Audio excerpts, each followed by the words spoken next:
Good morning, everyone. Welcome to the final day of 28 Days to a New Consciousness. This morning, of course, day 28, February 28th, the end of February. We begin, of course, right now, hosted here live on the Awaken the World page. Good morning, Carol. I saw that you popped up this morning. Good morning to you. I have a very busy day today. I have a couple hours at the accountant this morning.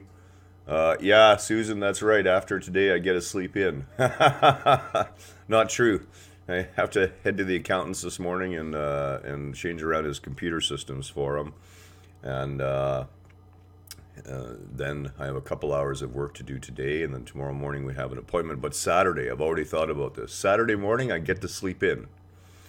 A sleep-in for us works out to maybe 7:30 if we push it. I don't think there's been a day we've ever crawled out of bed before 8 a.m. or after 8 a.m. in the morning, that's for sure.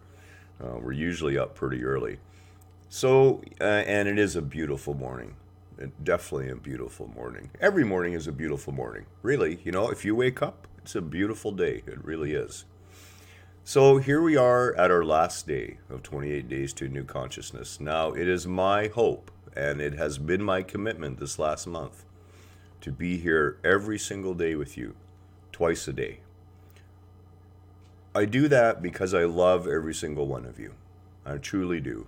And I want you to love yourself enough to put these lessons and these tidbits of awareness, these tools, into your consciousness and use them on a regular basis. Go back to the videos when you need to.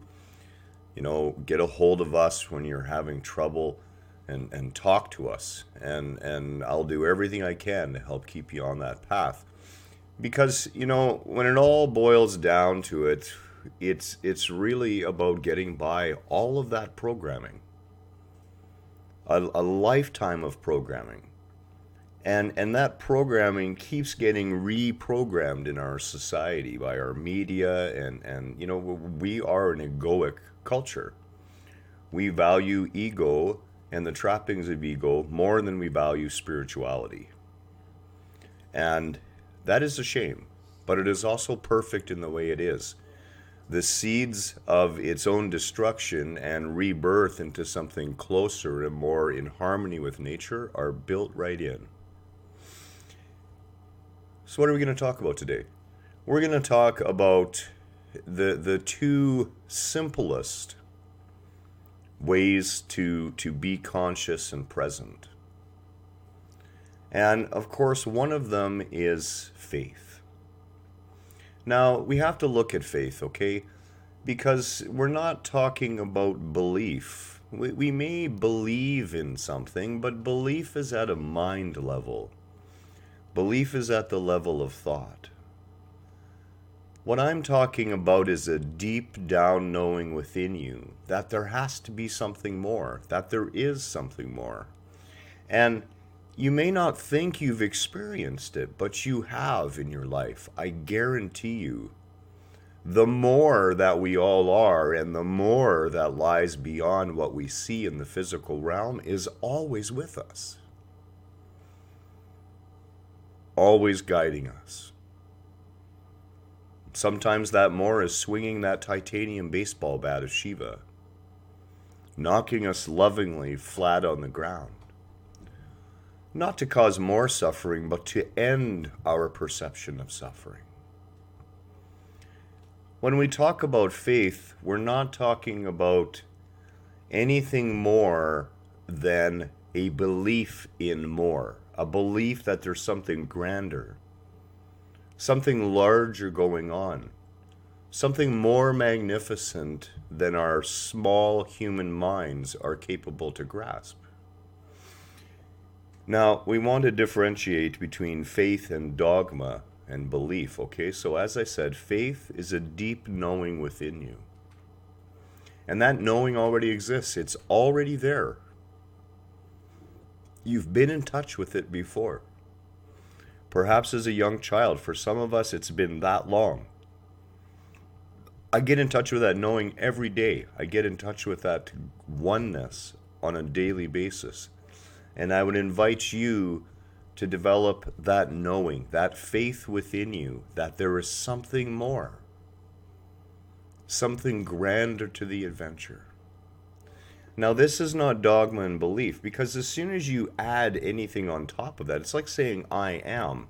As soon as you have faith and know that there's more, you can stop right there. Anything else you add on top of that comes from the mind.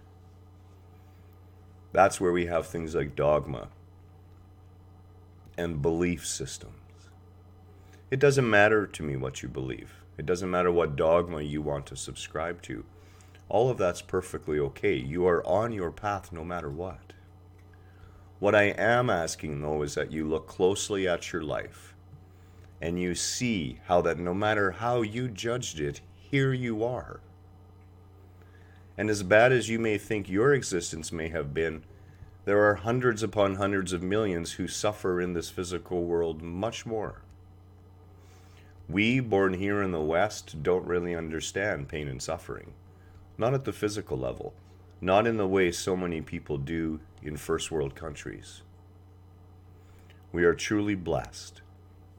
And developing that faith, that knowing that no matter what, there is more, that there's a grander picture out there, can go a long way to bringing you to that sense of calmness and stillness, which opens the present moment to you and opens that connection again.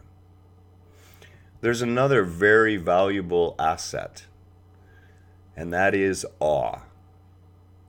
And, you know, it takes a little bit to develop awe at the sheer wondrousness of life. I mean, Kelly and I watch the little birds that come and feed on our deck and at our balcony window and on our torii gate. And we are in awe of those little birds in minus 20 degree temperatures Celsius. And, you know, here you have this little bird that weighs just a few grams, 75, 80 grams, 90 grams, 100 grams. And that bird was born with everything it needs to survive.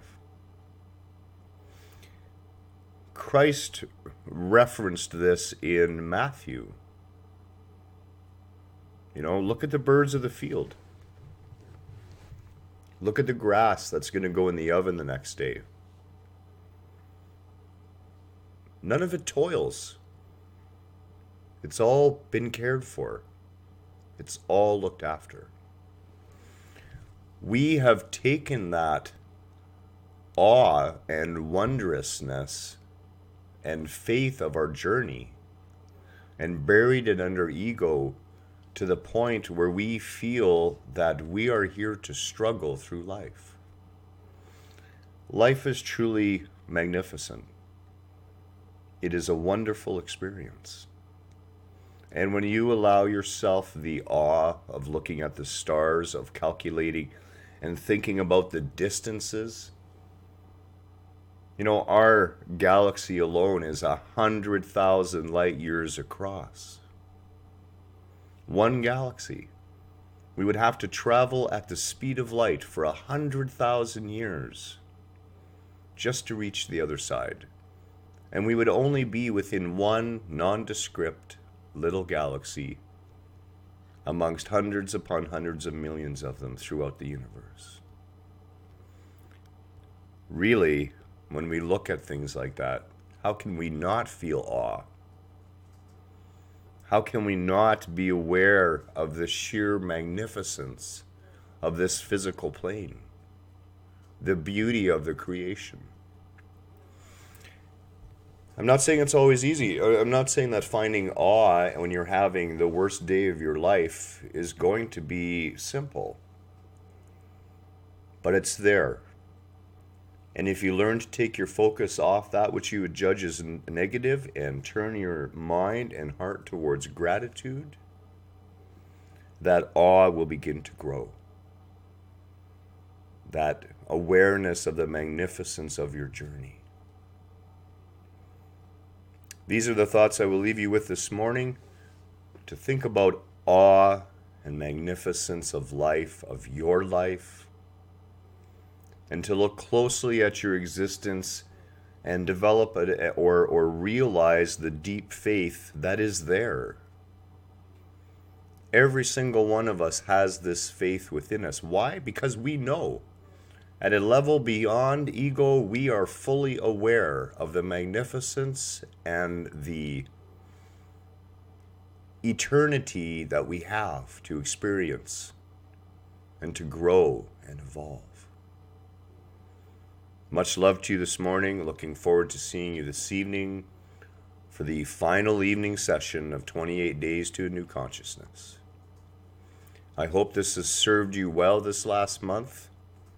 I truly do. I hope you take these messages to heart and allow them to help grow and evolve you more consciously, with more awareness and less perceived suffering. Have a wonderful, wonderful Thursday morning. We'll see you this evening for the final session of day 28, 28 Days to a New Consciousness.